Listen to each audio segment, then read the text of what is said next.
എന്ന് പറയുന്ന വിഷയം നമ്മൾ ചിന്തിച്ചുകൊണ്ടിരിക്കുക. അതിന്റെ ഏത് ഭാഗം വരെ എത്തി നിങ്ങൾ നോക്കിയോ? എല്ലാ ആഴ്ചയിലും ഇങ്ങനെ ഇവിടെ തൊട്ട് തുടങ്ങും അല്ലെ?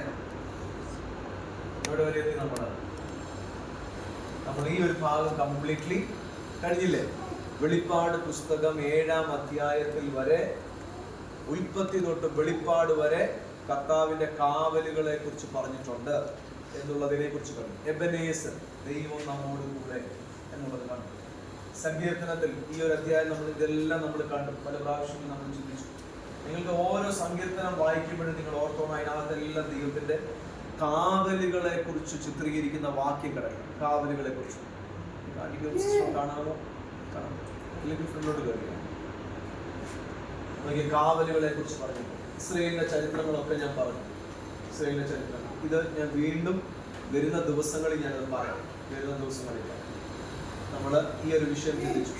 There God changes the path of the rocket in a mid-air, said a terrorist. അതിന്റെ വീഡിയോ ഒക്കെ നമ്മൾ കുറച്ച് കാര്യങ്ങൾ കണ്ടു, സംസാരിച്ചു. എല്ലാം നമ്മൾ മുമ്പോട്ട് പോയി. നമ്മൾ കഴിഞ്ഞ ആഴ്ച എഫേസ് ലേഖനത്തിൽ നമ്മൾ ചിന്തിച്ചു. എഫേസ് ലേഖനം ഓക്കെ, ഇവിടെ ചിന്തിച്ചറിഞ്ഞു. ഈ സ്ലൈഡ് തൊട്ടാണ് നമ്മൾ തുടങ്ങുന്നതെന്ന് പറഞ്ഞല്ലേ? ഒരു എഫേസ് ലേഖനത്തിലേക്ക് നമുക്ക് വന്നിട്ട് എഫേസ് ലേഖനത്തിലെ ചില ഭാഗങ്ങൾ നമ്മൾ ചിന്തിക്കാറുണ്ട്. നമ്മള് ഒടുവിൽ ഓർക്കുന്നുണ്ടോ? ഒടുവിൽ എഫേസ് ലേഖനത്തിൽ 2 വാക്കുകൾ പ്രധാനപ്പെട്ടതായിട്ട് കാണാം. ഇന്ന് ഞാൻ അതാ ചിന്തിക്കാം. ഒന്ന്, ഒടുവിൽ കർത്താവിലും അവന്റെ അമിത ബലത്തിലും ശക്തിപ്പെടും. രണ്ടാമത്തെ വാക്ക്, സകലവും സമാപിച്ചിട്ട് ഉറച്ചു നിൽക്കാൻ കഴിയേണ്ടത്. കണ്ടോ? എല്ലാം തീർന്നു കഴിഞ്ഞിട്ട് ആ ബോർഡ് നിങ്ങൾ കണ്ടായിരുന്നു. 13ാമത്തെ വാക്യം, അതുകൊണ്ട് നിങ്ങൾ ദുർദിവസത്തിൽ എതിർപ്പാനും സകലവും സമാപിച്ചിട്ട് ഉറച്ചു നിൽപ്പാൻ കഴിയേണ്ടതിന്. ഈ 2 വേർഡ് ഇന്ന് നമ്മൾ കാണാൻ പോകും. ഒന്നാമത്തെ വേർഡ് ഒടുവിൽ. എന്തിന്റെ ഒടുവിൽ? എന്തിന്റെ ഒടുവില? എല്ലാ ഡോക്ടേഴ്സും നമ്മളെ തള്ളിക്കളഞ്ഞിട്ട് പിന്നെ നിവൃത്തിയില്ലാതെ വരുമ്പോൾ ഒടുവിൽ കർത്താവിന് അവൻ അമിത ബലത്തിൽ ശക്തിപ്പെടുക. അങ്ങനെയല്ല വാക്യത്തിന്റെ അർത്ഥം. ആ ഒടുവിൽ എന്ന് പറഞ്ഞ വാക്ക് തുടങ്ങുന്നത് എനിക്ക് തോന്നുന്നു 4-ാം അധ്യായം തൊട്ടങ്ങാട തുടങ്ങുന്നത്. 4-ാം അധ്യായം തൊട്ട് ഇങ്ങനെ പറയാം. ഒന്നാമത്തെ കാര്യം, വ്യക്തിപരമായ രീതികളിൽ നമ്മുടെ ജീവിതം. 4-ന്റെ 2 തൊട്ട് വായിച്ച്, വ്യക്തിപരമായ നമ്മുടെ ജീവിതം ദൈവസന്നിധിയിൽ കറക്റ്റ് ചെയ്ത് തുടങ്ങും. വായിച്ചു 4-ന്റെ 2. പൂർണ്ണ വിനയത്തോടും സൗമ്യതയോടും ദീർഘക്ഷമയോടും കൂടെ നടക്കുകയും.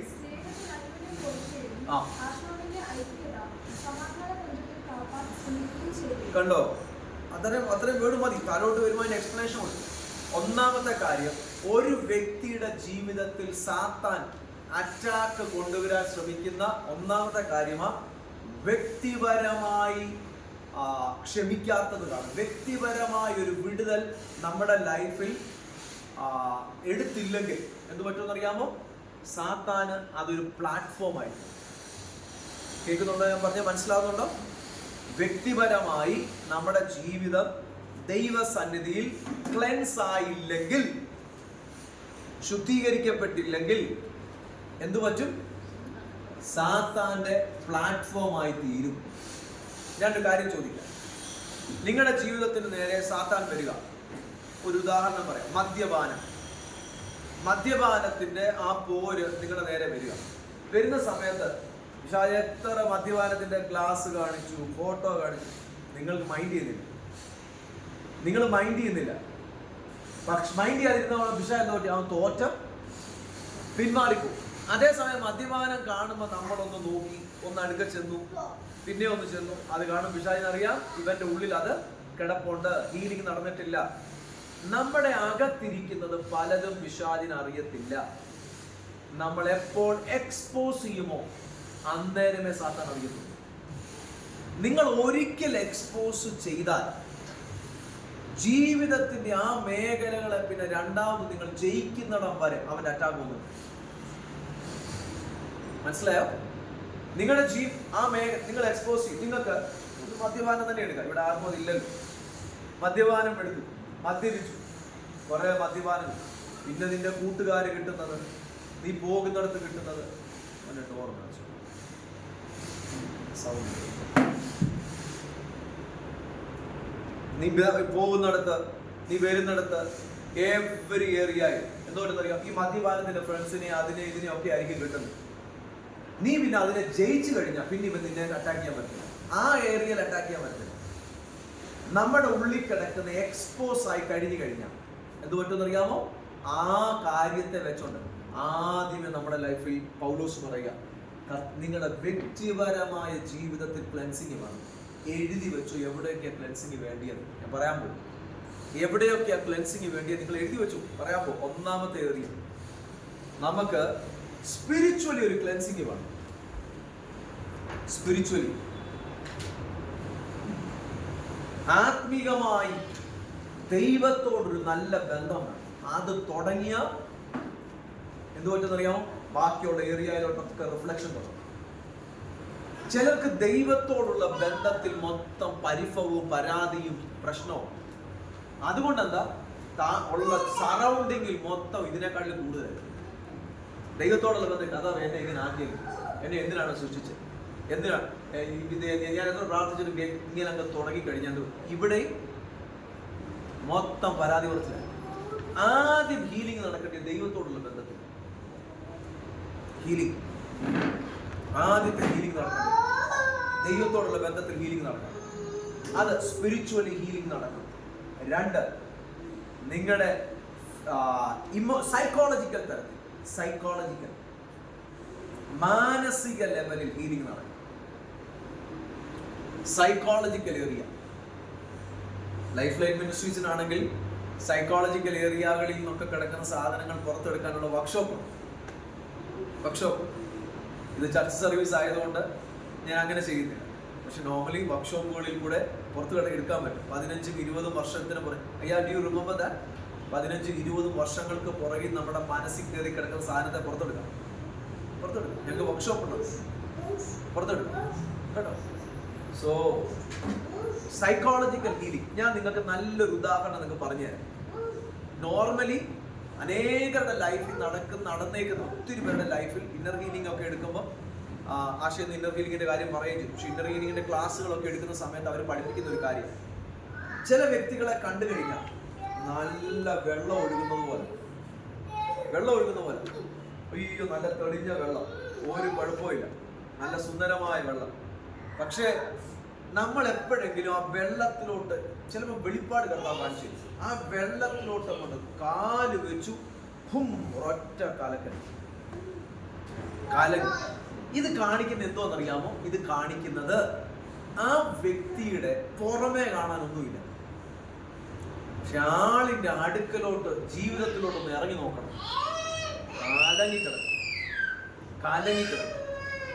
കലങ്ങിക്കിടക്കണം.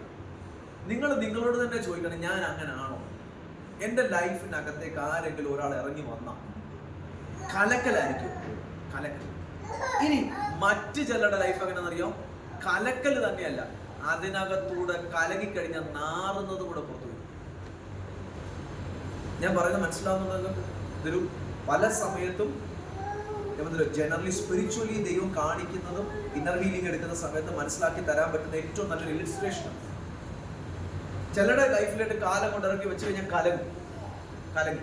മറ്റുള്ളവരുടെ ലൈഫിലേക്ക് കാല് വെച്ച് കലക്കി കഴിഞ്ഞാൽ എന്തോ പറ്റും? കലക്ക മാത്രമല്ല, നാറുന്നത് കൂടെ വെളി വരും. ലൈഫിൽ ഒത്തിരി അശുദ്ധി കിടക്കും. അത് അടിഞ്ഞുകൂടി കിടക്കുക, വെള്ളത്തിൽ അടിഞ്ഞുകൂടി കിടക്കുന്ന പോലെ അടിഞ്ഞുകൂടി കിടക്കുക. ഇനി ചിലരുടെ ലൈഫ് എങ്ങനെ അറിയാം? കാലം കൊണ്ട് വെച്ച് അല്ലെങ്കിൽ ചവിട്ടിക്കഴിഞ്ഞാൽ കലങ്ങുക മാത്രമല്ല, ഇതിന്റെ മണ്ണിന്റെ അടിയിൽ മുള്ളുപോലെ, മുളഞ്ചില്ലി പോലെ ഒളിഞ്ഞു കിടക്കുന്ന പല മുള്ളുകളുണ്ട്. കൊണ്ട് കാലങ്ങൾ എന്ന് വെച്ചാൽ അവരുടെ വാക്ക് കുത്തി മുറിവേൽപ്പിക്കും. അവരുടെ വാക്കുകളൊക്കെ നമ്മളെ വല്ലാതാക്കി കളയും. നമ്മുടെ ലൈഫിൽ ഇതൊക്കെ കിടക്കുന്നിടത്തോളം കാലം നമ്മൾ പള്ളി വന്നിരുന്നാലും പിശാചിന്റെ പ്ലാറ്റ്ഫോം എന്ത് പറ്റും? പിശാചിനറിയാം, അവൻ പള്ളിയിൽ പോകുന്നുണ്ടെങ്കിൽ അവൻ എന്റെ വകയാണ്. ഏത് പള്ളിയിൽ പോയാൽ എൽബെത്തൽ ചർച്ചിൽ വന്നാലും പുള്ളി അവിടെ ചർച്ചിൽ പോകുന്നുണ്ട്, പക്ഷെ പുള്ളി എന്നെ പറയാ. പക്ഷെ നിങ്ങൾ ഒരിക്കലും നിങ്ങളുടെ ലൈഫിൽ ഒരു സാധനം പിശാചിന് വന്ന് ഹുക്കിടാൻ, കേട്ടോ, പിശാചിന് വന്ന് ഹുക്കിടാൻ ഒരു സാധനം നിങ്ങളുടെ ലൈഫിൽ കാണരുത്. ബൈബിൾ പറയുന്നു, യേശു കർത്താവ് പറയുന്ന വേർഡ് പ്രകാരം സാത്താൻ വരുന്നു, ഈ ലോകത്തിന്റെ പ്രഭു വരും, അവന്റെ യാതൊന്നും എന്റെ കയ്യിൽ ഇല്ല. അവനൊന്ന് ഒക്കിടാൻ യാതൊന്നും എന്റെ കയ്യിലില്ല. ആ വാക്യം തുടങ്ങുന്നത് എങ്ങനെ? പൂർണ്ണ വിനയത്തോടെ കർത്താവിന്റെ സേവ നിമിത്തം വ്യക്തനായിരിക്കുന്ന ഞാൻ പ്രബോധിപ്പിക്കുന്നത് നിങ്ങളെ വിളിച്ചിരിക്കുന്ന വിളിക്ക് യോഗ്യമാവണ്ണം പൂർണ്ണ വിനയത്തോടും സൗമ്യതയോടും ദീർഘക്ഷമയോടും കൂടെ നടക്കുകയും സ്നേഹത്തിൽ അന്യോന്യം പൊറുക്കുകയും ആത്മാവിന്റെ ഐക്യത സമാധാന ബന്ധത്തിൽ കാപ്പാൻ ശ്രമിക്കുകയും ചെയ്യുകയും. നിങ്ങളെ വിളിച്ചപ്പോൾ ഏക പ്രത്യാശയ്ക്കായി നിങ്ങളെ വിളിച്ചതുപോലെ ശരീരമൊന്നും. നിങ്ങൾ ആദ്യത്തെ കാര്യം, നമുക്ക് ഹീലിംഗ് വേണം, സൈക്കോളജിക്കൽ. ഒന്ന് സ്പിരിച്വൽ, സൈക്കോളജിക്കൽ. മൂന്നാമത്തെ ഇമോഷണൽ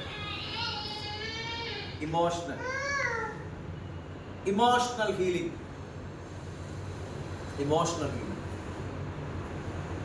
ചിലരുടെ ലൈഫിൽ ഇവർക്ക് ഇമോഷണലിനകത്ത് ഒരു കൺട്രോൾ ഇല്ല.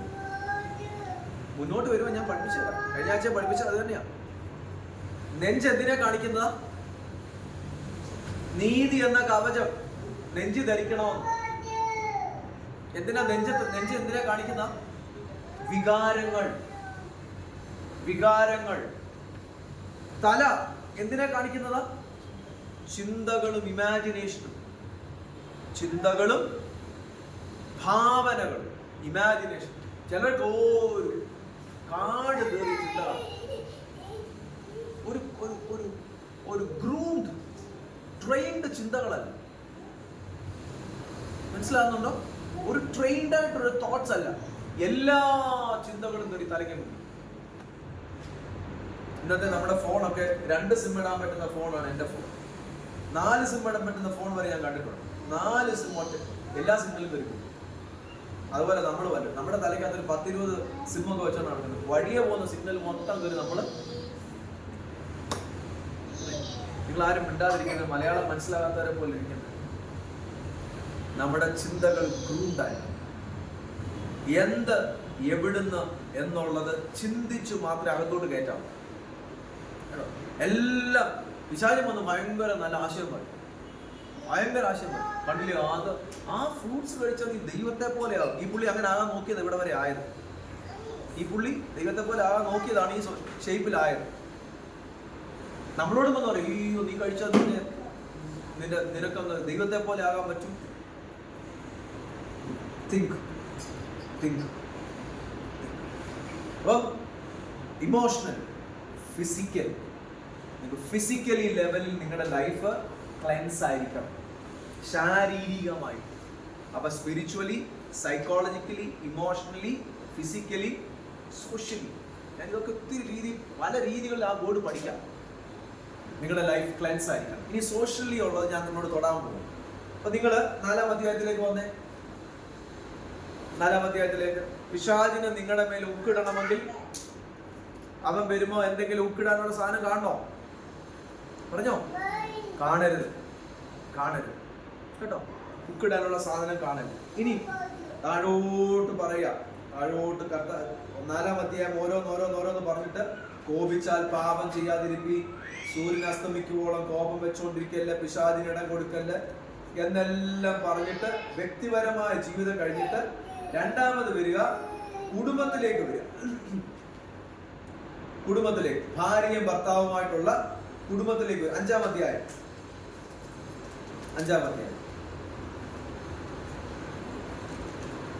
21-ാം വാക്യം, 21 തൊട്ട് താഴെ. ക്രിസ്തുവിന്റെ ഭയത്തിൽ അന്യോന്യം കീഴ്പ്പെട്ടിരിപ്പീൻ. കേട്ടോ, നമ്മുടെ വ്യക്തിപരമായ ജീവിതത്തെ 2, നമ്മൾ കർത്താവിനോടും സഭയോടും ഒക്കെ ഉള്ളത് എങ്ങനെയാണ്, അത് കഴിഞ്ഞിട്ട് കുടുംബത്തിലേക്ക് വരിക. നിങ്ങൾക്കറിയാമോ, കുടുംബത്തിനകത്ത് പിശാചിന് കയറി പ്രവർത്തിക്കാൻ പറ്റുന്ന ഒരു പ്ലാറ്റ്ഫോം ആയിരിക്കുമെന്ന്. നിങ്ങൾക്ക് ആ മേഖലകളിൽ പ്രൊട്ടക്ഷൻ വേണം. കുടുംബം,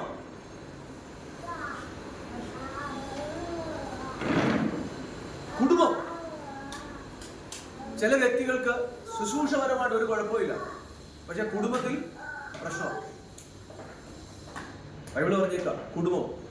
വായിച്ചോ, ക്രിസ്തുവിന്റെ ഭയത്തിൽ അന്യോന്യം കീഴ്പ്പെട്ടിരിപ്പീൻ. അടുത്തത് ഭാര്യമാരോട് പറയുക, ഭാര്യമാരെ കർത്താവിനെന്ന പോലെ, കർത്താവിനെന്ന പോലെ സ്വന്തം ഭർത്താവിന് കീഴടങ്ങിയിരിപ്പം. വല്ല ഭർത്താക്കന്മാർക്ക് കീഴടങ്ങിയിരിപ്പാനല്ല, കർത്താവിനെന്ന പോലെ സ്വന്തം ഭർത്താവിന് കീഴ. പൗലോസ് കുടുംബസ്ഥനായിരുന്നു, നിങ്ങൾക്ക് അറിയാവുന്നത്. പൗലോസിന് കുടുംബസ്ഥനായിരുന്നു, കുഞ്ഞുങ്ങളൊക്കെ കേട്ടോ. ഇന്ന് ഇനി അത് എക്സ്പ്ലെയിൻ ചെയ്യുന്നുണ്ട്. ആ പൗലോസ് കർത്താവിനെന്ന പോലെ ഭാര്യമാരോട് പറയാം, എല്ലാ ഭാര്യമാരും കേൾക്കാം, കർത്താവിനെന്ന പോലെ സ്വന്തം ഭർത്താവിന് കീഴടങ്ങിയിരിക്കണം. എങ്ങനെ? ക്രിസ്തു ശരീരത്തിന്റെ രക്ഷിതാവായ സഭയ്ക്ക് തലയാകുന്നത് പോലെ ഭർത്താവ് ഭാര്യയ്ക്ക് തലയാകും. എന്ന് വെച്ചാൽ ദൈവം കുടുംബത്തിന്റെ ഉത്തരവാദിത്വം, ഹെഡ് എന്ന് പറഞ്ഞു കഴിഞ്ഞാൽ ആ വേർഡിന്റെ അർത്ഥം അതോറിറ്റി, ഹെഡ്ഷിപ്പ് എന്ന വേർഡാണ്. തലയെന്ന് പറയുമ്പോൾ അത് കാണിക്കുന്ന എന്തുവാ? Headship, authority, responsibility. ആ റെസ്പോൺസിബിലിറ്റിക്ക് കീഴടങ്ങിയിരിക്കാം. ഇതിന് പറയാൻ പറ്റുന്ന നല്ലൊരു ഉദാഹരണം ഇതാ. എല്ലാവർക്കും വണ്ടി ഓടിക്കാൻ അറിയാം. 70 പേരുണ്ട്, 70 പേർക്ക് വണ്ടി ഓടിക്കാൻ അറിയാന്ന് വെച്ചാൽ ഒരു വണ്ടിക്കകത്ത് ഈ 70 പേരും കൂടെ ഒരുമിച്ച് വണ്ടി ഓടിച്ചാൽ എവിടെങ്കിലും ചെല്ലുമോ? പറഞ്ഞു. 70 പേർക്ക് വണ്ടി ഓടിക്കാൻ അറിയാം, ബസ്സിനകത്ത് 70 പേരും കൂടെ ഒരുമിച്ച് വണ്ടി ഓടിച്ചാൽ എവിടെങ്കിലും ചെല്ലുമോ? പക്ഷെ ചെല്ലത്തില്ല. ഒരാള് വണ്ടി ഓടിച്ചെങ്കിലേ പറ്റത്തുള്ളൂ, ഒരാൾ മാത്രം വണ്ടി ഓടിച്ചെങ്കിലേ പറ്റത്തുള്ളൂ. അപ്പം ഇതുപോലെയാ ഒരു ഡിസിഷനകത്തായിരിക്കണം പോകേണ്ടത്. ഒരു ഡിസിഷനകത്ത്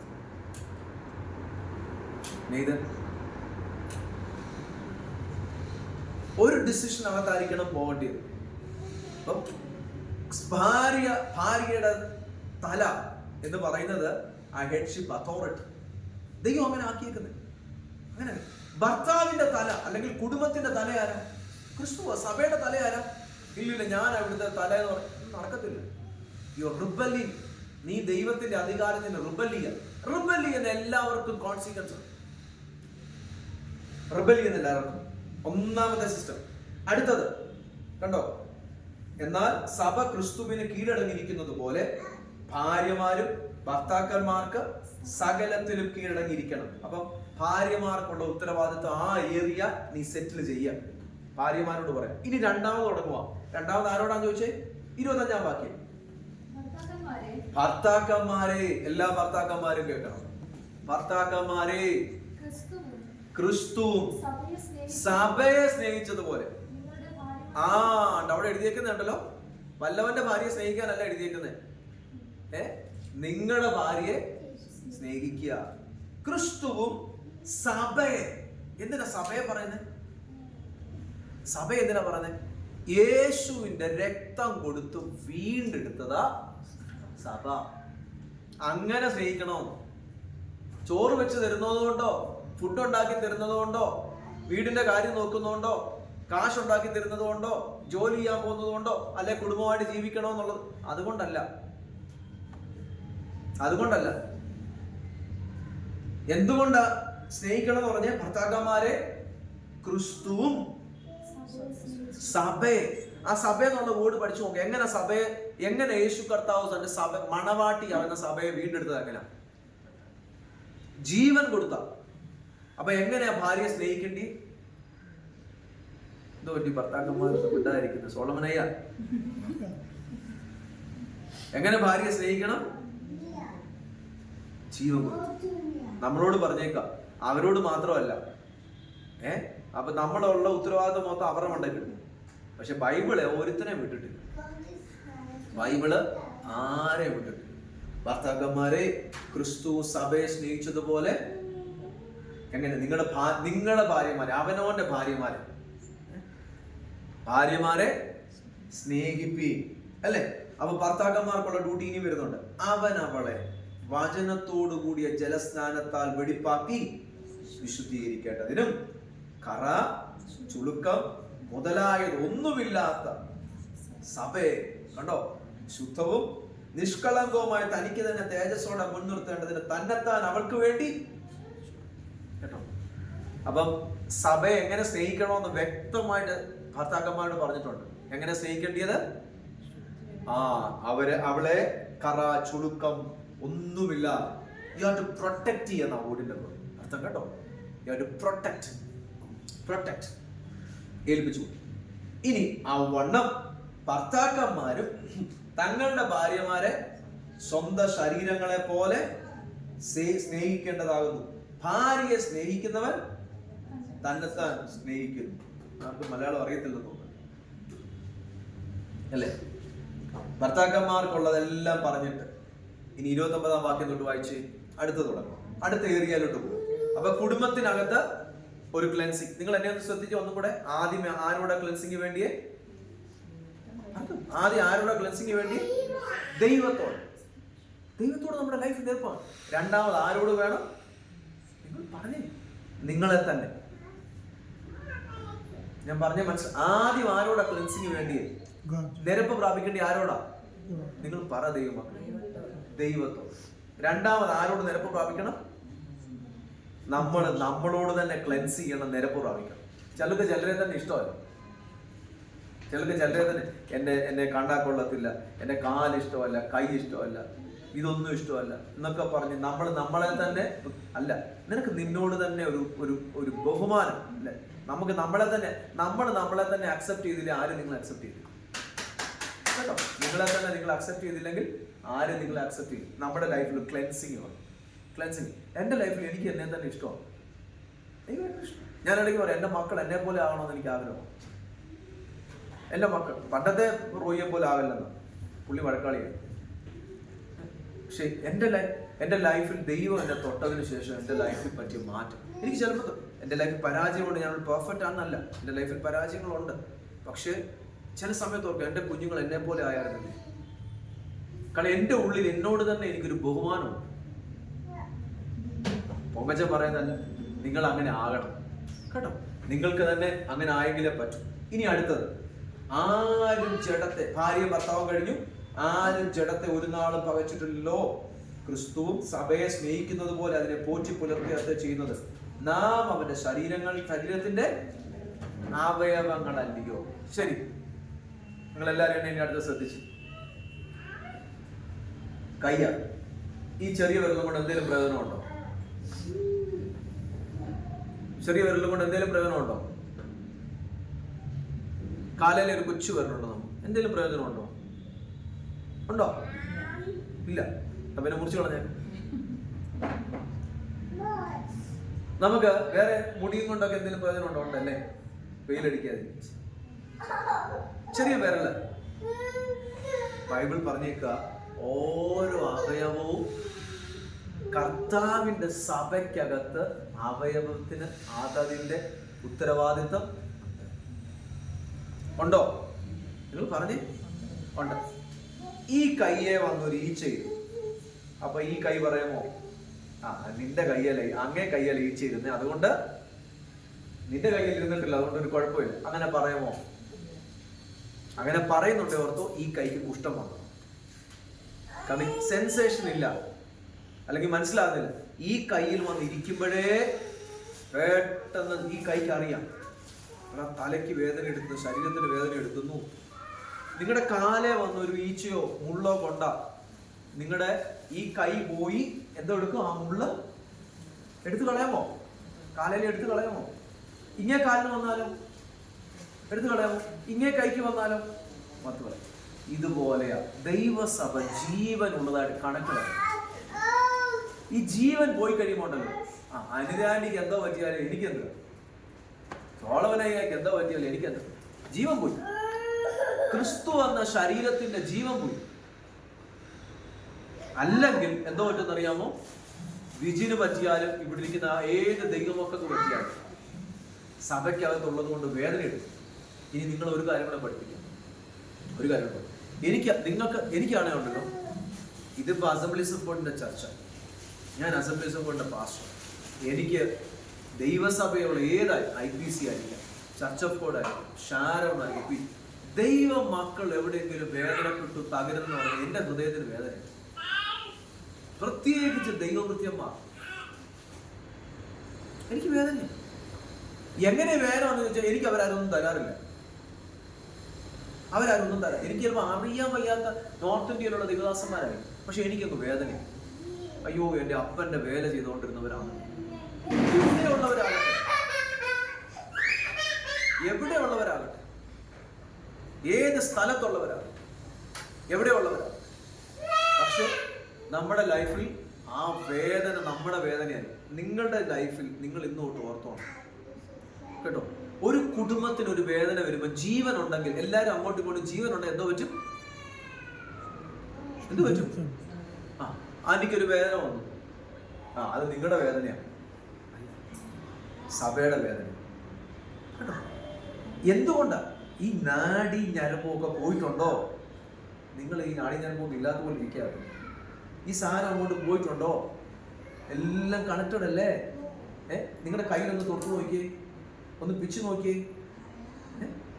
വേദന എടുക്കുന്നുണ്ടോ? ഇതുപോലെ നമ്മുടെ ലൈഫിൽ കേട്ടോ, പറയുന്ന വേർഡ് കണ്ടോടെ, നമ്മളെല്ലാം അവന്റെ ശരീരത്തിലെ, നാം അവന്റെ ശരീരത്തിന്റെ അവയവങ്ങളല്ലോ. ഇപ്പൊ നിങ്ങൾ പറ, ഈ കൈ വിരലും കൊണ്ട് പ്രയോജനമുണ്ടോ? പറഞ്ഞോ നിങ്ങൾ. പ്രയോജനം എല്ലാ കാര്യങ്ങളും. ഒരു വലിയ ശുശ്രൂഷ സഭയെ ചെയ്യുന്നതാകട്ടെ, ഒരു ചെറിയ ശുശ്രൂഷ ചെയ്യുന്നു, പായിടുന്നതാകട്ടെ, എന്ത് പണി ചെയ്യുന്നതാകട്ടെ, എന്ത് പറ്റുന്നറിയോ? അതെല്ലാം ദൈവരാജ്യത്തിനകത്ത് ഇമ്പോർട്ടൻ്റ് ആണ്. അതെല്ലാം ദൈവരാജ്യത്തിനകത്ത് വളരെ ഇമ്പോർട്ടൻ്റ് ആണ്. സ്റ്റേജിൽ നിന്ന് പ്രസംഗിക്കുന്ന ഒരാളിനെയാണ് പാസ്റ്റർ കാണുന്നത് കേട്ടോ, പാസ്റ്റർ കാണുന്നത്. പക്ഷേ ദൈവം നോക്കുമ്പോൾ ഇവരെ മാത്രമല്ല, പുറകിൽ നിന്ന് അധ്വാനിച്ചവർക്കും. ഇന്ന് നിങ്ങളോട് ചില കാര്യങ്ങൾ നിങ്ങളത് മനസ്സിലാക്കണം.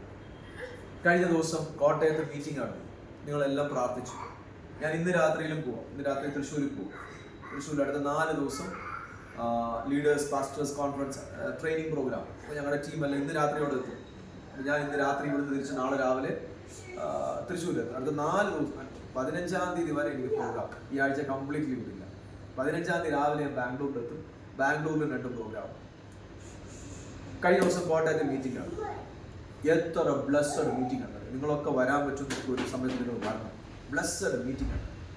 മീറ്റിംഗ് കഴിഞ്ഞു. മീറ്റിങ്ങിനകത്ത് ഞങ്ങൾ അത് കഴിഞ്ഞ് ടീം മീറ്റിംഗ് ഒക്കെ കൂടി. ഞാൻ സ്റ്റേജിൽ നിന്ന് പ്രസംഗിച്ചു. പക്ഷെ ഞാൻ സ്വസ്ഥതയോടെ ഒന്ന് പ്രസംഗിക്കാൻ എത്ര പേര് പുറകിൽ അധ്വാനിച്ചിട്ടുണ്ട്. 2 ദിവസം ഡേ ആൻഡ് നൈറ്റ്, 2 ദിവസത്തെ മീറ്റിംഗ്. തലേ ദിവസം രാത്രിയിലെ 31-ാം തീയതി രാത്രിയിലെ ആൾക്കാർ വന്നു. ഞങ്ങളുടെ ടീം 31-ാം തീയതി വന്നു. ഹോള് ബുക്ക് ചെയ്തു, നേരത്തെ വന്ന് ബുക്ക് ചെയ്തു, ഫുഡ് അറേഞ്ച് ചെയ്തു, വന്നു. ആൾക്കാർ നിങ്ങളോട് ഞാൻ പറഞ്ഞു, നിങ്ങൾ ഇവിടെ ഇരുന്നാൽ മതി. പുറകെ രജിസ്ട്രേഷൻ വേണമെങ്കിൽ രജിസ്ട്രേഷൻ, അവർക്ക് വെള്ളം വേണോ വെള്ളം, ഫുഡ് വേണോ ഫുഡ്. 1 മണിയാകുമ്പോൾ 12:30 ആകുമ്പോൾ ഫുഡ്, 11:30 ആകുമ്പോൾ ടീയും അതും അടുത്തത് എവറിത്തിങ് എല്ലാം. ഇപ്പൊ എല്ലാവരും മിനിസ്ട്രി കഴിഞ്ഞ് കഴിഞ്ഞപ്പോൾ എല്ലാവരും എൻ്റെ അടുക്കല പ്രാർത്ഥിക്കാൻ വന്നു. പല ആൾക്കാർ എൻ്റെ അടുക്ക പ്രാർത്ഥിക്കാൻ വന്നു. അപ്പൊ ഞാൻ എന്തോ എടുത്തു, വലിയ പുള്ളി. പക്ഷെ അധ്വാനിച്ചതാരാ? പറഞ്ഞു, അധ്വാനിച്ചത് പുറകെ നിൽക്കുന്നവർ. ദൈവം പ്രതിഫലം വീതിക്കുമ്പോൾ ആർക്കൊക്കെ വീതിക്കും? ബൈബിളിൽ കിടക്കണം. ദൈവം പ്രതിഫലം വീതിക്കുമ്പോൾ ആർക്കൊക്കെ വീതിക്കും? എവരിവൺ. ദാവീദ് ഒരിക്കൽ ദാവീദിന്റെ ഉദാഹരണം പറഞ്ഞു. ദാവീദ് പറഞ്ഞു, നമ്മളൊരു പട്ടണത്തിന് നേരെ യുദ്ധത്തിന് പോകുന്ന സമയത്ത് നമ്മൾ ഇത്രയും പേര് യുദ്ധത്തിന് അങ്ങോട്ട് പോകണമെന്നില്ല. നമ്മുടെ കൂട്ടത്തിൽ കുറച്ച് പേര് മാത്രം യുദ്ധത്തിന് പോകും. ബാക്കിയുള്ളവര് ഇവിടെ താമസിച്ചു. നമ്മുടെ സാമാനങ്ങളെല്ലാം ഇവിടെ ഇട്ടിട്ട് നമ്മളെയും നമ്മുടെ കുടുംബങ്ങളെയും പ്രൊട്ടക്ട് ചെയ്തുകൊണ്ട് ഈ പട്ടാളക്കാർ ഇവിടെ ഇരിക്കട്ടെ. നമ്മുടെ സാധനങ്ങൾക്ക് സാമാനങ്ങൾക്കും അരികിൽ ഒരു കാവൽ നിൽക്കട്ടെ. നമ്മൾ ഒരു യുദ്ധത്തിന് പോയിട്ട് കുറെ പേര് യുദ്ധത്തിന് പാട്ടണം മൊത്തം തകർത്ത് ഭയങ്കര കൊള്ളയുമായിട്ട് വന്ന കൂട്ടത്തിൽ ദാവീദ് ഇവരെ കൊണ്ട് വരിക. ദാവീദ് പറഞ്ഞു, ഇനി ഒരു കാര്യം ചെയ്യും, നമുക്ക് മാത്രമല്ല ഇത് വീതം വെക്കേണ്ടത്, ആ സാധനങ്ങളുടെ അരികിലും നമ്മുടെ കുടുംബങ്ങൾക്ക് അടുക്കലും കാവൽ നിന്നവർക്കൂടെ വീതം വെക്കണം, ഒരുപോലെ വീതം വെക്കണം. ചില ആൾക്കാർ പറഞ്ഞു വേണ്ട, നമ്മൾ യുദ്ധത്തിന് പോയാൽ നമ്മളാ പിടിച്ച് അവരവിടെ ഇരിക്കും, ചുമ്മാതിരിക്കുമല്ലാതെ. അപ്പൊ ദാവീദ് പറഞ്ഞെന്ന് പറയാ, സഹോദരന്മാരെ, നമ്മൾ അവിടെ പോയി സമാധാനത്തോടെ യുദ്ധം ചെയ്ത് തിരിച്ചു വരാൻ നമ്മുടെ കുടുംബത്തെ പ്രൊട്ടക്ട് ചെയ്താരാ? അവരാ. ഒരുപോലെ വീതം വെക്കാം. ബൈബിളിലെ വേർഡ് അങ്ങനെ കേട്ടോ. യുദ്ധത്തിന് പോയവർക്കും സാധനങ്ങൾക്ക് കാവൽ നിന്നവർക്കും ഒരുപോലെ വീതം വെച്ചു. ദാവീദ് അങ്ങനെ ചെയ്തതെങ്കിൽ ദാവീദ് പുത്രൻ എങ്ങനെ ചെയ്യും? നമ്മുടെ വാഴ്ത്തപ്പെട്ട കർത്താവ് പ്രതിഫലം കിട്ടുമോ? പറഞ്ഞു. കർത്താവാർക്കും കടക്കാനാണ്. അപ്പൊ സഭയിൽ ചെറിയ വിരലിനും പ്രാധാന്യതയുണ്ടോ? പറ നിങ്ങള്. ഉണ്ട്. തലയ്ക്ക് മാത്രമുള്ള പ്രാധാന്യത? ഈ വിരലിന് പ്രാധാന്യത ഉണ്ടോ? ഈ കൊച്ചു വിരലുകൾക്കൊക്കെ പ്രാധാന്യത ഉണ്ടോ? ഈ കൈയുടെ മാത്രമല്ല, കാലിന്റെ വിരലുകൾക്ക് പ്രാധാന്യത ഉണ്ടോ? ഉണ്ടോ? എന്ത് ശുശ്രൂഷയാകട്ടെ, നിങ്ങളെ ഏൽപ്പിച്ചത് വിശ്വസ്തനായി മുന്നോട്ട് വരാം. നമ്മുടെ സമയം പോയി, ഓടിപ്പോയി. ഇനി നാം എല്ലാം ഒരു ശരീരത്തിന്റെ അവയവങ്ങളല്ല എന്ന് പറഞ്ഞിട്ട് ഇനി നോക്കി, ഇപ്പൊ 33-ാം വാക്യം വായിച്ചു.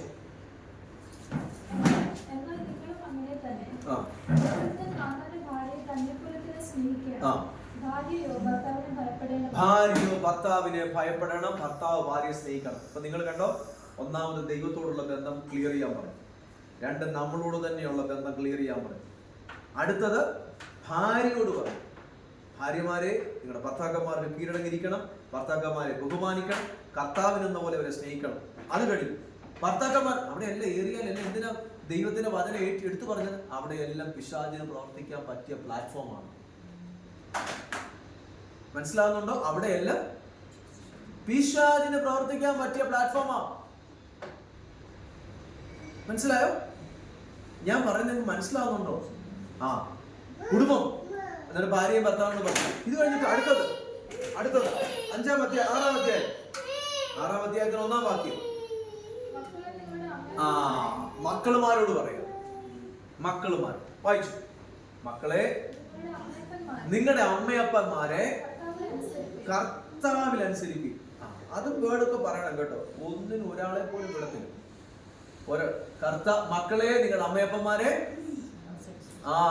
കർത്താവിൽ അനുസരിക്കും. എന്തോ കർത്താവിൽ അനുസരിക്കാൻ പറഞ്ഞ?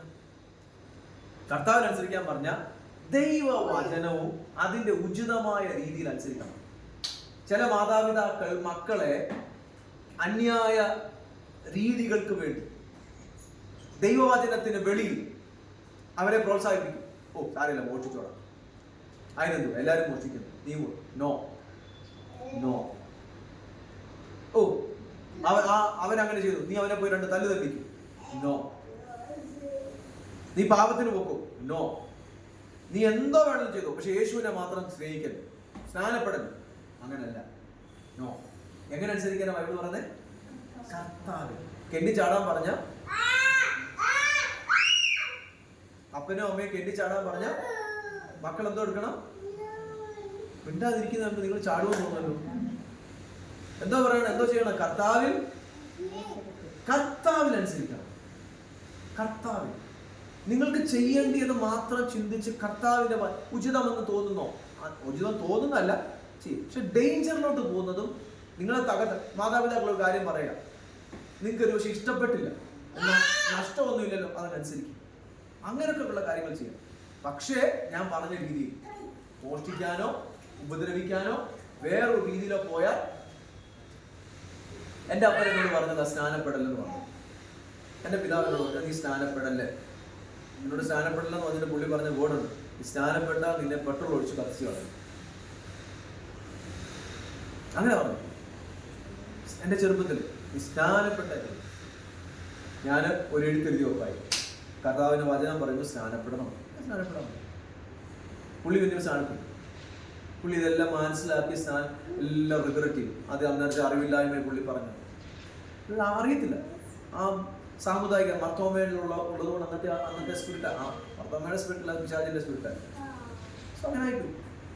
പക്ഷേ കർത്താവിനനുസരിച്ച്, നിങ്ങൾക്ക് ആ വേർഡ് മനസ്സിലായോ? കർത്താവിനനുസരിക്കണം.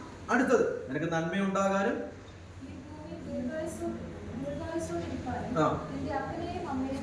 ഞാനത് പിന്നീട് എപ്പോഴെങ്കിലും എടുക്കാം, പഠിപ്പിക്കാം. നന്മ ഭൂമിയിൽ നിന്ന് കിട്ടുന്ന. എവിടുന്ന് കിട്ടുന്ന? ഭൂമിയിൽ. അനുഗ്രഹം സ്വർഗത്തിൽ നിന്ന് കിട്ടുന്ന. ഇവിടെ പറഞ്ഞു അപ്പൻ നിനക്ക് നന്മയുണ്ടാകാൻ നിന്റെ അപ്പനെയും അമ്മയും. അനുഗ്രഹം എവിടുന്ന് കിട്ടുന്ന? സ്വർഗത്തിൽ നിന്ന് കിട്ടുന്ന. നന്മ എവിടുന്ന് കിട്ടുന്ന? ഭൂമിയിൽ. നിനക്ക് നന്മയുണ്ടാകാനും നീ ദീർഘായുസ്സോടെ ഇരിപ്പാനും നിന്റെ അപ്പനെയും അമ്മയും ബഹുമാനിക്കണം. യഹൂദന്മാർക്ക് 4 സെറിമണിയുണ്ട്. 4ാമത്തെ സെറിമണിയാണ് അപ്പൻ മക്കളെ എല്ലാം വിളിച്ചിട്ട് വാർദ്ധക്യത്തിൽ വിളിച്ചിട്ട് കൈ വെച്ച് അനുഗ്രഹിക്കും. കൈ പിണഞ്ഞ് ചിലപ്പോൾ അനുഗ്രഹിക്കും, അല്ലാതെ അനുഗ്രഹിക്കും. ആ അനുഗ്രഹം അതിനെക്കുറിച്ച് പറയുന്നത് നീ ഭാവി നിന്റെ എങ്ങനാണോ അപ്പൻ ഇപ്പം പറയുക അതുപോലെ ആയിരിക്കും നിന്റെ ഭാവി ദൈവം സെറ്റ് ചെയ്യുന്നതാണ് കേട്ടോ. അപ്പം പറയാ നീ പ്രധാനമന്ത്രി ആവോന്ന് പറഞ്ഞാ നീ പ്രധാനമന്ത്രി ആയിരിക്കും. അപ്പം പറയാ നീ രാജാവാവെന്ന് പറഞ്ഞാ അപ്പൻ എന്തു പറയുന്നു. നാളുകൾ കഴിഞ്ഞിട്ട് ബൈബിളിൽ അങ്ങനെ ഉൽപ്പത്തി 49 കിടപ്പുണ്ട്. യാക്കോബിന്റെ മക്കളെ കൂടി വരുവീൻ, ഭാവി കാലത്ത് സംഭവിക്കാനുള്ളത് ഞാൻ നിങ്ങളെ അറിയിച്ചു തരാം. എന്ന് വെച്ചാൽ ഭാവിയിൽ യുദ്ധം ഉണ്ടാവുമോ, സുനാമി ഉണ്ടാവുമോ, ഭൂകമ്പം ഉണ്ടാവുമോ, പ്രശ്നം ഉണ്ടാവുമോ നല്ല ഓടിന്റെ അർത്ഥം. ബാ അപ്പൻ നിങ്ങളെ അനുഗ്രഹിക്കാം. അപ്പൻ നിങ്ങളെ എങ്ങനെ അനുഗ്രഹിച്ചോ അതുപോലെ ആയിരിക്കും ദൈവം നിങ്ങളുടെ ഭാവി സെറ്റ് ചെയ്യുന്നത്. എന്നുവെച്ചാൽ നിന്റെ സർട്ടിഫിക്കറ്റ് അല്ലെന്ന്, നിന്റെ സ്മാർട്ട്നെസ് അല്ലെന്ന്, നിന്റെ കോണ്ടാക്ട് അല്ലെന്ന്, ഒന്നും അല്ലെന്ന്. ഞാൻ ബാംഗ്ലൂർ സിറ്റിക്ക് അത് 25 വർഷമാണ് ഞാൻ യൂത്തിലൂടെ വർക്ക് ചെയ്യുന്നത്. 25 വർഷം. എത്ര എത്ര എത്ര എത്ര എത്ര പിള്ളേരെ കാണാൻ ദൈവം അനുഗ്രഹിച്ചു. എത്ര എത്ര പിള്ളേർ, എത്ര എത്ര പിള്ളേർ. 25 വർഷം. ആ 10,000 പഠിക്കാൻ. ചിലരുണ്ട് അപ്പനെ അനുസരിക്കത്തില്ല, ആരെ അനുസരിക്കത്തില്ല, ടീച്ചറിനെ അനുസരിക്കത്തില്ല, ചെയർമാനെ അനുസരിക്കത്തില്ല, ആര്. ഇവന്റെ പ്രായത്തിൽ ആര് പറഞ്ഞാലും ഇവന് മനസ്സിലാക്കത്തുമില്ല. പാത്രം കമത്തി വെച്ചിട്ട് വെള്ളം ഒഴിക്കുന്നു, മനസ്സിലാക്കും. എത്ര മനസ്സിലാക്കും. പക്ഷെ നാളുകൾ കഴിഞ്ഞ് കുറച്ച് വികാരങ്ങളൊക്കെ അങ്ങോട്ട് ടീനേജ് കഴിഞ്ഞ് 20കൾ കഴിഞ്ഞ് 30 എത്തി, ലൈഫ് തകർന്നു. ലൈഫ് തകർന്നു. ഇന്ന് ഓടി നടക്കുക. എന്ത് ചെയ്യണം? എനിക്കൊരു ജോലി തരാമോ? നഴ്സിംഗ് പഠിക്കാൻ വന്നവനാ. ഇന്ന് വണ്ടിയെങ്കിലും കിട്ടിയാൽ ഞാൻ ഓടിക്കാം. വണ്ടിയെങ്കിലും കിട്ടിയാൽ ഞാൻ ഓടിക്കാം കേട്ടോ. ഞാനിത് എക്സാജുറേറ്റ് ചെയ്യാൻ പറയുന്നല്ല. ഓരോരുത്തരുടെ ചിന്തകളും എൻ്റെ മനസ്സിൽ വരുന്നു. ആൺപിള്ളാരും പെൺപിള്ളാരും, ആൺപിള്ളാരും പെൺപിള്ളാരും അപ്പനെയും അമ്മയും അനുസരിക്കാതെ, ടീച്ചേഴ്സിനെ അനുസരിക്കാതെ റിബൽഡായി. പക്ഷെ എനിക്ക് വേറെ കാര്യം അറിയാം. ബാംഗ്ലൂർ സിറ്റിയിൽ അടിച്ചു പൊളിക്കാൻ വന്ന ചില പിള്ളേർ ഇവനെ ദൈവം വിളിച്ചു. തിരിച്ചു പോകുന്നത് നഴ്സിംഗ് പഠിക്കാൻ വന്ന അവന്റെ നഴ്സിംഗ് പഠിത്തം പാസ്സായി, അവൻ പാസ്റ്ററായി. ഇന്ന് അവനെ തമ്പുരാൻ എല്ലാ രീതിയിലും ഒന്നല്ല പല നഴ്സസ്മാരെ എഴുതി, പല നഴ്സസ് മെഡിക്കൽ ആൾക്കാർ ബാംഗ്ലൂർ സിറ്റിയിൽ അടിച്ചു പൊളിക്കാൻ വന്ന പക്ഷേ ഇവൻ കർത്താവിലേക്ക് മാറി. മറ്റവൻ അടിച്ചു പൊളിച്ചു, ലൈഫ് തകർന്നു. ഇനി ജീവിതകാലം മൊത്തം ലൈഫ് തകർന്ന ലൈഫോട് ചുമ്മിക്കൊണ്ടാണ്. ഇവനാണെങ്കിൽ അടിച്ചു പൊളിച്ചില്ല, ഇവൻ മര്യാദയ്ക്ക് ജീവിച്ചു, ദൈവത്തിന് കൊടുക്കേണ്ട സ്ഥാനം കൊടുത്തു. തമ്പുരാൻ എല്ലാം നോക്കി നിൽപ്പുണ്ടായി. ഇവന്റെ തീരുമാനം അനുസരിച്ച് ഇവന്റെ ഭാവിയെ പണിയായിരുന്നു. ഇതൊക്കെ സംഭവം ഒന്നും പറയാൻ. പക്ഷേ നിനക്ക് നന്മയുണ്ടാകാനും നിനക്ക് ദീർഘായുസ്സോടെ ഇരിക്കേണ്ടത് എന്തോ ബൈബിളിലെ വാക്യം, നിന്റെ അപ്പനെയും അമ്മയും പഠിപ്പിക്കാൻ അനുസരിപ്പീൻ. അത് അപ്പനെ അമ്മയും പഠിപ്പിക്കാൻ, അപ്പനെ അമ്മയും അനുസരിക്കുക. കുഞ്ഞുങ്ങളെ അങ്ങോട്ട് പഠിപ്പിക്കണം.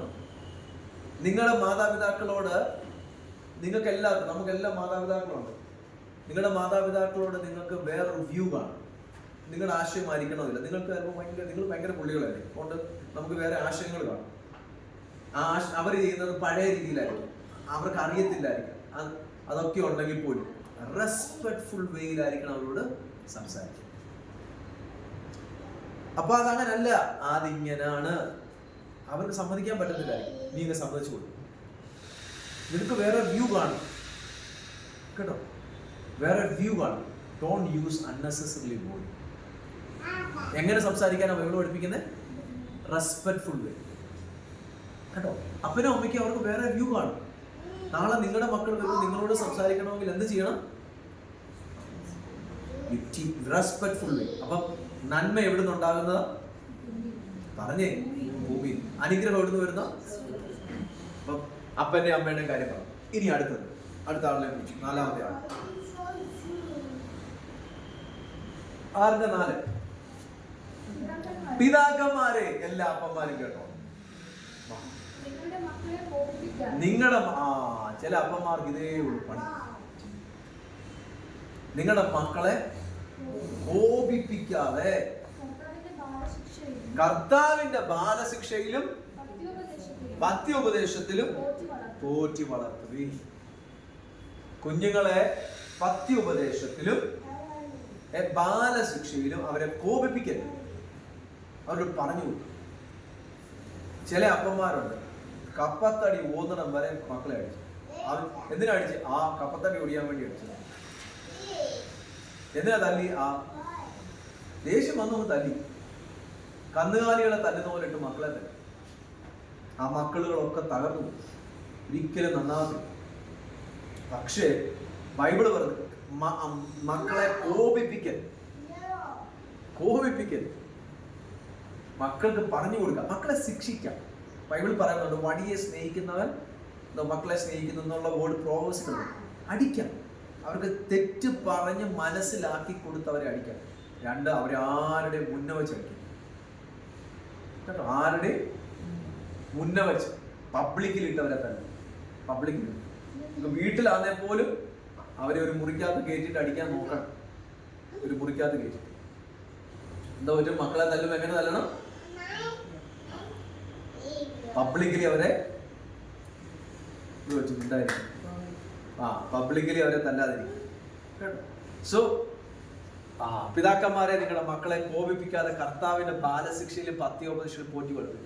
അടുത്ത 5-ാമൻ. അടുത്ത ആൾക്കുള്ള ദാസന്മാരെ, ജോലി ചെയ്യുന്നവരെ വായിച്ചു.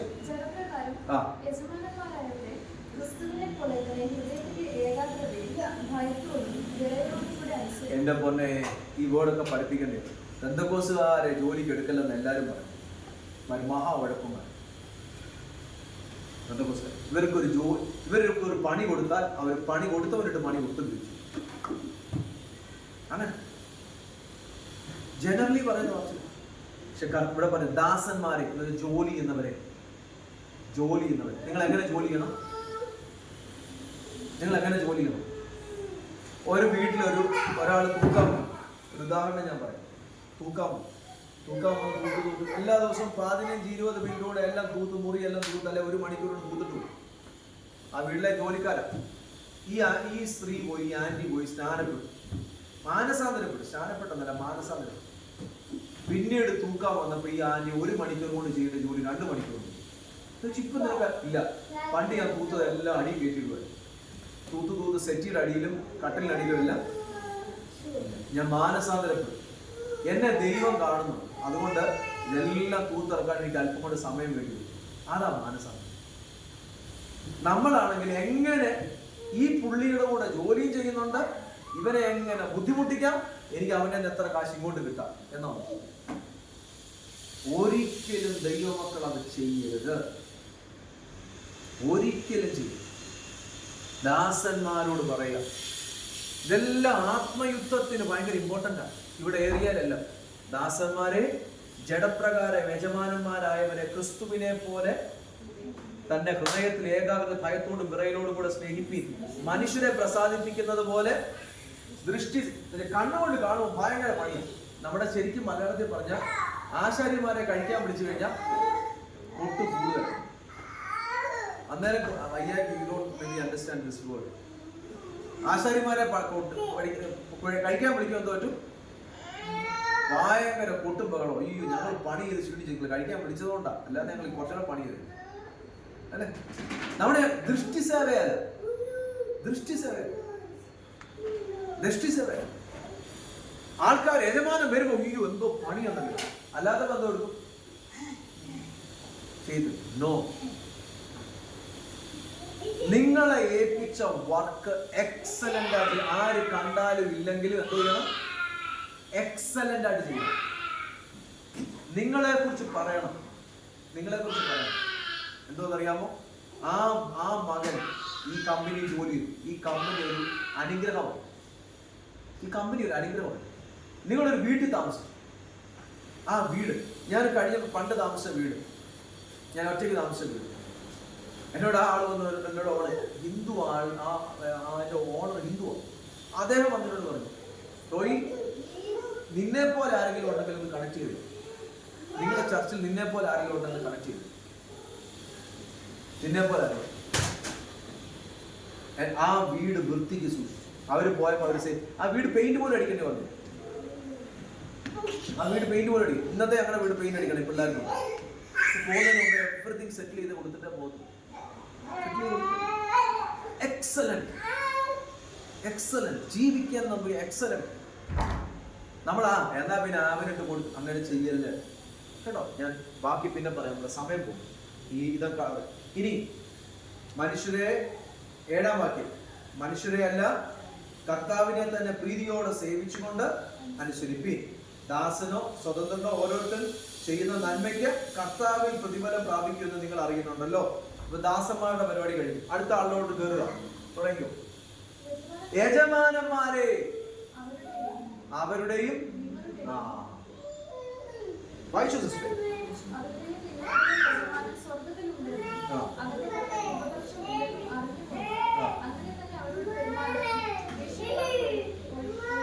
എല്ലാ ബോസുമാരോടും പറയാം, ബോസുമാരെ, നീ നിന്റെ പണിക്കാരാന്ന് വെച്ചോണ്ട് അവരെ ഇട്ട് ഉപദ്രവിക്കല്ലേ. നിന്റെ ഭീഷണി വാക്ക് നീ ഒഴിവാക്കണേ. നിന്റെ മേലിൽ ഒരു യജമാനനുണ്ട് കേട്ടോ. എനിക്ക് ഇത്ര ക്ലിയർ ആയിട്ട് ബൈബിൾ പറയുന്നത്. ചിലരങ്ങ് ബോസാണ്, പണിക്ക് അവരെ പണി ചെയ്യിപ്പിച്ച് കാശും കൊടുക്കത്തില്ല, കഷ്ടപ്പെടുത്തി എക്സ്ട്രാ പണിയും ചെയ്യിപ്പിച്ചു, വർത്താനം പറഞ്ഞ് അവരെ ഒതുക്കി അല്ലേ. ആ പാവങ്ങൾ വന്ന് ചെയ്തു, ഈ പുള്ളി ഇതങ്ങ് സംഭവമായി. പക്ഷെ മനസ്സിലാകില്ല ഈ പുള്ളിയുടെ മേലിൽ ആരുണ്ട് അറിഞ്ഞോ. യജമാനന്മാരെ, നിങ്ങളുടെ മേളിൽ ആളുണ്ടെന്ന്, അവരുടെയും നിങ്ങളുടെ യജമാന സ്വർഗത്തിലുണ്ടെന്ന്. അവന്റെ പക്ഷം മുഖപക്ഷം ഇല്ലെന്ന്. അവന്റെ പക്കൽ എന്തോ ഇല്ല, മുഖപക്ഷമില്ല. അറിഞ്ഞുകൊണ്ട് അങ്ങനെ തന്നെ അവരോട് പെരുമാറുകയും ഭീഷണി വാക്ക് ഒഴിവാക്കുകയും ചെയ്യും. ഇനി 10-ാം വാക്യം വായിച്ചേ. ഒടുവിൽ. ഇപ്പൊ മനസ്സിലായോ? ഇത്രയും ഭാഗം ക്ലിയർ ചെയ്തിട്ട് ഒടുവിൽ കർത്താവിലും അമിതബലത്തെ ശക്തി. ഇല്ലെങ്കിൽ അമിതബലം ഇറങ്ങി വന്നാലും നമുക്ക് ശക്തിപ്പെടാൻ പറ്റും കേട്ടോ. സഭയ്ക്കകത്ത് ഭയങ്കര ദൈവസാന്നിധ്യം വ്യാപരിക്കും. സഭയ്ക്കകത്ത് ഭയങ്കര ദൈവസാന്നിധ്യം വ്യാപരിക്കും. എന്തുകൊണ്ടാണ് നമുക്ക് ശക്തിപ്പെടാൻ പറ്റാത്തത്? വെളിയിൽ ഇത്ര ഏരിയയിൽ കറക്റ്റ് ചെയ്തിട്ടില്ല. വെളിയിലോട്ട് ഇറങ്ങി എല്ലാം ചോർന്നു. സൺഡേ പള്ളിയിൽ നിന്ന് പ്രാപിച്ചു, വീട്ടിൽ ചെല്ലുന്നതിന് മുമ്പ് ഷൂ കഴിഞ്ഞു. എല്ലായിടത്തും വീഴ്ച. ഒരു പാത്രം എടുത്തിട്ട് പാത്രത്തിന് 5 ലിറ്റർ കപ്പാസിറ്റി ഉണ്ടെങ്കിലും അതിന്റെ 1 ലിറ്ററിന്റെ ഇടയ്ക്ക് ഒരു ഗിടുത്തം വീണ് കഴിഞ്ഞാൽ എത്ര ലിറ്റർ കപ്പാസിറ്റി ഉണ്ട്? ഇമോഷണൽ പ്രോബ്ലംസ് ആണ്. പള്ളി വെച്ച് തന്നെ ഒടുവിൽ കർത്താവിലും കർത്താവ് ഔട്ട് പോറിംഗ് ചെയ്യുമോ? പക്ഷെ എവിടെ ക്ലെൻസ് ആക്കാൻ ആദ്യം പറഞ്ഞു. നമുക്ക് ആദ്യം ഒന്നോടെ നോക്കിയിട്ട് ഇനി ആ സകലവും സമാപിച്ചിട്ടെന്നുള്ളത് നമ്മൾ ചിന്തിച്ചിട്ട് നമുക്ക് നിർത്താം. സമയം പോയി. ആരോട് ആദ്യമേ ക്ലെൻസ് ആകണം? ഒടുവിൽ എന്നുള്ള വേർഡ് തുടങ്ങുന്നത് എവിടെ തൊട്ടാ? From God. ദൈവത്തോട് രമ്യതപ്പെട്ടിട്ടുണ്ടോ? കർത്താവ് ഇത് എന്തിനാ എന്റെ ലൈഫിൽ അനുഭവിച്ചു? കർത്താവിന് അറിയത്തില്ല. കർത്താവിന് ട്യൂഷൻ എടുത്തിട്ടുണ്ട്. ബൈബിളിൽ ഒരു പാട്ടുണ്ട്, എന്തിനെന്ന് ചോദിക്കില്ല ഞാൻ, എന്റെ നന്മയ്ക്കാണെന്ന് അറിയുന്നു ഞാൻ, എരിതിയിൽ വീണാലും എല്ലാം വന്നാലും കർത്താവിനോട് പരാതി പറയരുത്. കർത്താവ് പല കാര്യങ്ങളും നന്മയ്ക്കായിട്ട്, എല്ലാ കാര്യങ്ങളും നന്മയ്ക്കായിട്ട് ചെയ്യും. തിന്മ വന്നത്, പാമ്പ് കടിച്ചു പൗലോസിന്റെ കയ്യിൽ, നന്മയായിരുന്നു. പൗലോസ് പഠിച്ചു, പഠിക്കുകയും ചെയ്തു, ആ ദേശത്തെ വിടുവിക്കുകയും ചെയ്തു. നമുക്കറിയത്തില്ല. നമുക്ക് ദോഷമാണ് പാമ്പ് കടിച്ച്. എന്നാൽ പിന്നെ പാമ്പ് കടിക്കാതെ എനിക്ക് പ്രസംഗിക്കത്തില്ല, നിനക്ക് അറിയത്തില്ല. എല്ലാം നിങ്ങൾ എഴുതി വെച്ചു. ഇത് ഈ ബോർഡ് എഴുതി വെച്ചിട്ട് എവിടെ എഴുതി ഒട്ടിച്ചോ. എല്ലാ ക്വസ്റ്റ്യനും ഭൂമിയിൽ ആൻസർ ഇല്ല. ദൈവം ആൻസർ തരത്തുമില്ല. ബൈബിളിൽ കിടപ്പുണ്ട്. പൗലോസ് 3 വട്ടം പ്രാർത്ഥിച്ചു നോക്കി. ഈ ശൂലം ഒന്ന് പറയാം, കർത്താവ് പറഞ്ഞു ഉണ്ടായിരുന്നു, എന്റെ കൃപ നിനക്ക് മതി. സ്വർഗത്തിൽ ചെല്ലുമ്പോൾ അറിയാം എന്തിനായിരുന്നു. ഭൂമിയിൽ എല്ലാത്തിനും ആൻസർ ഇല്ല. എഴുതി വെച്ചോണം. ഭൂമിയിൽ എല്ലാത്തിനും, നിങ്ങൾ മിണ്ടാത്ത എന്താ, ഭൂമിയിൽ എല്ലാത്തിനും ആൻസർ ഇല്ല കേട്ടോ. ഇനി ഒന്നാമത്തെ ദൈവത്തോട് നിരപ്രവാഹിക്കുക. രണ്ടാമത്തെ ആരോട് നിരപ്രവാഹിക്കണം? നമ്മളോട് തന്നെ. മൂന്നാമത്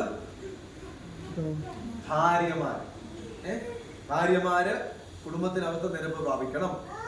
എങ്ങനെയാണ് ദൈവത്തിന്റെ സിസ്റ്റം എന്ന് പഠിപ്പിച്ചു. നാലാമത്തേത് ആരോട്? ഭർത്താക്കന്മാര്. എങ്ങനെയാണ് ദൈവം യേശു കർത്താവ് സഭയെ സ്നേഹിച്ചത്, ഭാര്യമാരോട് എങ്ങനെ പെരുമാറണം, എങ്ങനെ ആയിരിക്കണം, ഭർത്താക്കന്മാരെ അഡ്രസ് ചെയ്യും. അടുത്തത് അഞ്ചാമത്തെ മക്കൾ. മക്കള് കുടുംബത്തിൽ എങ്ങനെ ആയിരിക്കണം.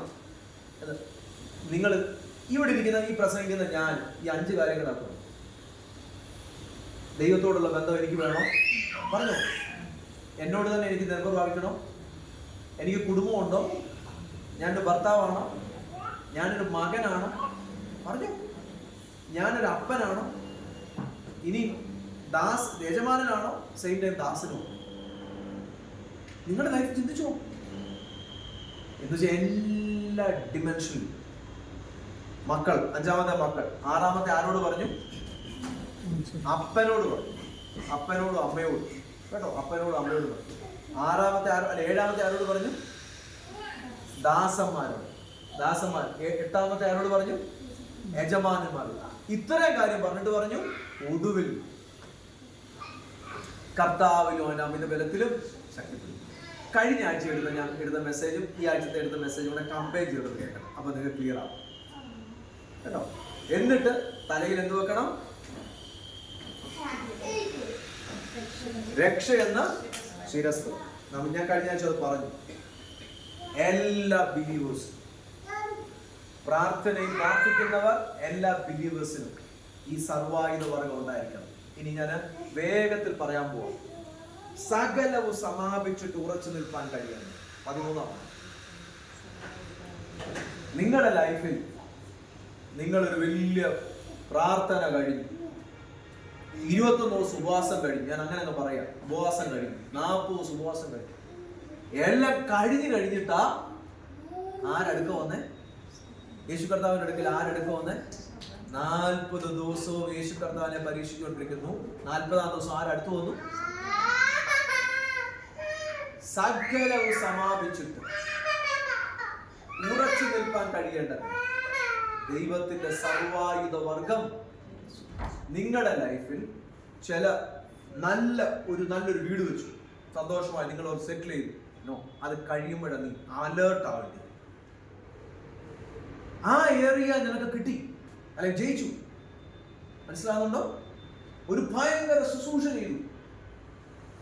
വീട്ടിൽ വരുമ്പോഴായിരിക്കും അടുത്ത രോഗം, അടുത്ത പ്രശ്നം, സാമ്പത്തിക നഷ്ടം ഉണ്ടാക്കാൻ. എന്റെ ലൈഫിലോട്ട് തുടങ്ങുമോ? നിങ്ങളെല്ലാം ബിസിനസ്സിന് പോയി, എല്ലാം ബിസിനസ് ഒക്കെ ചെയ്ത് സക്സസ്ഫുൾ ആയി. പക്ഷെ മറ്റേറിയ സകലവും സമാപിച്ചിട്ട് ഉറച്ചു നിൽപ്പാൻ കഴിയേണ്ടതിന് നിങ്ങൾ ഉറച്ചു നിൽക്കണം. ദൈവം ആഗ്രഹിക്കുന്നു കേട്ടോ. ഉറച്ചു നിൽപ്പാൻ കഴിയേണ്ടതിന് എന്തോ ചെയ്യും?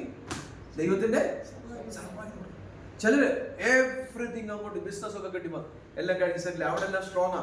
ആ കൂട്ടത്തിൽ വെളിയിലോട്ട് കൂട്ടുകാരുടെ കൂട്ടത്തിൽ കടിക്കാനോ കുടിക്കാനോ അവരിട്ട് പണി കൊടുത്തു. അല്ലെ എല്ലാം കഴിഞ്ഞു, നല്ലൊരു ജോലി കഴിഞ്ഞു, ഗൾഫിൽ നിന്നെല്ലാം തിരിച്ചു വന്നു, പോയി ഒരു ആക്സിഡന്റ്. നല്ല മീറ്റിംഗ് ഒക്കെ കഴിഞ്ഞ് ശുശ്രൂഷയൊക്കെ കഴിഞ്ഞ് തിരിച്ചു വന്നു, വേറെ പ്രശ്നം, സ്പിരിച്വൽ അറ്റാക്ക്. ബൈബിൾ എന്തോ പറയുന്നത്? സകലവും സമാപിച്ചു. എന്ത് സമാപിച്ചു? നിങ്ങളെ കുറിച്ചുള്ള എന്തെങ്കിലും പദ്ധതികൾ എന്തോ ആണ് സമാപിച്ചിട്ട് ഉറച്ചു നിൽപ്പാൻ കഴിയേണ്ടതിന് നിങ്ങൾ ദൈവത്തിന്റെ സർവായുധ വർഗം അന്നേരവും അന്നേരവും നിങ്ങൾക്ക് ആവശ്യമില്ലാത്ത രീതികളിൽ പോകല്ലേ. എത്രയോ കുഞ്ഞുങ്ങൾ എക്സാം ഒക്കെ കഴിഞ്ഞ് റിസൾട്ട് കിട്ടി ജയിച്ചു, കൂട്ടുകാരോട് എൻജോയ് ചെയ്യാൻ പോയി, ആ വഴി തകർന്നു, ആ വഴി തകർന്നു പോയി, മുങ്ങി മരിച്ചു, തകർന്നു പോയി, കഴിഞ്ഞു. ആ എൻജോയ്മെന്റ് ഫ്രീ ആയി. എന്നുവെച്ചാൽ നിങ്ങൾക്ക് മനസ്സിലാവുന്നുണ്ടോ? റിലാക്സ് ആയി അവിടെ അറ്റാക്ക് ചെയ്യും. ഞാൻ ഓരോ നമ്മുടെ ലൈഫുമായിട്ട് കണക്ട് ചെയ്യാം. സകലവും സമാപിച്ചിട്ട് ഉറച്ചു നിൽപ്പാൻ കഴിയേണ്ടതിന് ദൈവത്തിന്റെ സർവായുധവർഗം എടുത്തുകൊള്ളു. ഇനി എല്ലാറ്റിനും മീതെ ദുഷ്ടന്റെ തീയമ്പുകളെല്ലാം കെടുത്താൻ വിശ്വാസം എന്ന പരിച, അതെല്ലാം ഞാൻ പറഞ്ഞു. 18-ാം വാക്യം, സകല പ്രാർത്ഥനയാലും യാചനയാലും ഏതു നേരത്തും ആത്മാവിൽ പ്രാർത്ഥിച്ചും അതിനായി ജാഗരിച്ചും കൊണ്ട് സകല വിശുദ്ധന്മാർക്കും എനിക്കും വേണ്ടി പ്രാർത്ഥനയിൽ പൂർണ്ണ സ്ഥിരത കാണും. ദൈവമക്കളെ, സാത്താന് അറ്റാക്ക് ചെയ്യാൻ വരുന്ന പല മേഖലകളുണ്ട്. നമ്മൾ സൂപ്പർ നാച്ചുറൽ പ്രൊട്ടക്ഷനെ കുറിച്ച് ചിന്തിച്ചുകൊണ്ടിരുന്നു. നമ്മൾ കഴിഞ്ഞ 2 ആഴ്ച വരെ ചിന്തിച്ചത്, കഴിഞ്ഞ ആഴ്ചയുടെ മുമ്പിലത്തെ ആഴ്ച വരെ ചിന്തിച്ചത് വെളി എന്നുള്ള കാര്യം. എങ്ങനെ വെളി എന്നുള്ള കാര്യം എന്ന് പറഞ്ഞാൽ എന്തുവാ എന്ന് വെച്ച് കഴിഞ്ഞാൽ, ഒരു വ്യക്തിക്ക് ചുറ്റും കാവലുണ്ട്. ഒരു അല്ലേ, നമ്മൾ എവിടെ നിന്നുള്ള അബ്രഹാമേ ഞാൻ നിന്റെ പരിചയം, നമ്മൾ അവിടെ തൊട്ട് ചിന്തിച്ചു. ഞാൻ നിന്റെ പരിചയം, കാവൽ അല്ലേ, ദൂതന്മാർ ഇറങ്ങി, പാളയം ഇറങ്ങി, വെളിച്ചം, തേജസ്സിന്റെ, ഇതെല്ലാം ചിന്തിച്ചു. ഇന്ന് നമ്മൾ ഈ കഴിഞ്ഞ 2 ആഴ്ച നമ്മൾ എന്തോ ചിന്തിച്ച് വ്യക്തിപരമായി നമ്മൾ. നിങ്ങൾക്ക് വല്ല ഇൻസൈറ്റ് വല്ലതും കിട്ടുന്നുണ്ടോ? പറഞ്ഞേ, എന്തെങ്കിലും ഇൻസൈറ്റ് നിങ്ങൾക്ക് കിട്ടുന്നുണ്ടോ? ട്രൂത്ത് അറിയുകയും ട്രൂത്ത് നിങ്ങളെ, സത്യം അറിയുകയും സത്യം നിങ്ങളെ, ഞാൻ പറയുന്നത് മനസ്സിലാവുന്നുണ്ടോ? നിങ്ങൾക്ക് ഗ്രഹിക്കണം. ആ ഇൻഫർമേഷൻ നിങ്ങളെ കൂടുതൽ അലേർട്ടാണ്. ആ ഇൻഫർമേഷൻ നിങ്ങളെ റൈറ്റസ്നെസ്സിലേക്ക് ബിൽഡ് ചെയ്യും. സഭയെ ഒന്ന് പ്രസംഗം കേട്ടു, ഒന്നും മനസ്സിലായില്ല, സ്വത്രാഴ്ച പോയാ ഒരു ചടങ്ങ് തീർന്നു. നിങ്ങളുടെ ലൈഫിൽ 5 വർഷം കഴിഞ്ഞോ വളരെ, 10 വർഷം കഴിഞ്ഞോ വളരെ ഗ്രഹിക്കും. അപ്പൊ ഇന്ന് പഠിച്ചതൊക്കെ എഴുതി വെക്കണം. ഇന്ന് പഠിച്ചത് എന്ത് കൊടുക്കണം? എഴുതി വെക്കണം. എഴുതി വെച്ചിട്ട് വീട്ടിൽ പോയി ആഴ്ച വീണ്ടും നിങ്ങളുടെ ലൈഫിൽ ചിന്തിക്കണം കേട്ടോ. നമ്മൾ ഇനി പ്രാർത്ഥിക്കാൻ വേണ്ടി, നിങ്ങൾ ഓരോരുത്തരും കേട്ട വചനം സർവായുധവർഗം ധരിക്കണം. സർവായുധവർഗം ധരിക്കണം. കർത്താവിനോട് പ്രാർത്ഥിച്ചോ, കർത്താവേ എന്നെ സർവായുധവർഗം ധരിപ്പിക്കണം, എന്നെ സർവായുധവർഗം ധരിപ്പിക്കണം.